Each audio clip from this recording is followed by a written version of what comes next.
Hello అందరికీ. ఈరోజు 5 మినిట్స్లో రెడీ అయిపోయి స్నాక్ ఐటెం చేసేద్దాం. ఇది మా టెర్రస్ పైన ఉన్న వాము చెట్లండి. ఇక్కడ చాలా చెట్లు ఉన్నాయి. చూసారు కదా ఎంత బాగుందో.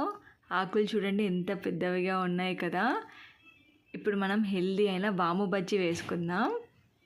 ఫస్ట్ ఒక బౌల్ తీసుకొని దానిలో 1 కప్పు శనగపిండి, 2 టేబుల్ స్పూన్స్ వరిపిండి, చిటికెడు వంట సోడా, రుచికి తగినంత ఉప్పు, రుచికి తగినంత కారం వేసుకొని ఒకసారి మిక్స్ చేసుకుందాం. ఇప్పుడు వాటర్ పోసి పిండిని ఇలా కలుపుకుందామండి. ఇలా కలిపిన తర్వాత ఆయిల్ హీట్ అయ్యాక ఒక్కొక్క వామాకు తీసుకొని ఇలా బజ్జీలు వేసుకుందాము. అంతే అండి, చాలా హెల్దీగా టేస్టీగా ఉంటుంది. మీ పిల్లలకి ఒకసారి ఈవినింగ్ ఇలా స్నాక్స్ చేసి పెట్టి చూడండి, చాలా బాగుంటుంది. తప్పనిసరిగా ట్రై చేయండి. Thank you for watching.